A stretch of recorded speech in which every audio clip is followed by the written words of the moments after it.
AECB with COPD. It's AECB is always COPD in the sense it's exacerbation, acute exacerbation of chronic bronchitis, and chronic bronchitis is part of COPD.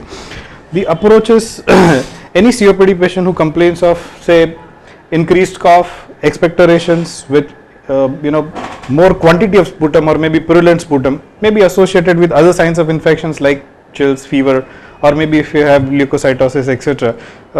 You label them as acute exacerbation of chronic bronchitis. You may have pneumonic or non-pneumonic presentation, in the sense you may ask for their X-ray. X-ray may show a patch of pneumonia, may not show a patch of pneumonia. And in those patients, once you diagnose them having acute exacerbation of chronic bronchitis, the first thing is to treat them with antibiotics. You increase their bronchodilatory requirements and put them on antibiotics. Though again, there is a feeling that most of this chronic bronchitis or COPD exacerbation also could be viral, but probably in my opinion it would be wiser not to wait till you get culture confirmation. It's always wiser to empirically put them on antibiotics, which covers commonest bugs in your community, that is community acquired pattern in that particular area, versus some gram-negative bugs which are common standard all throughout, like Pseudomonas.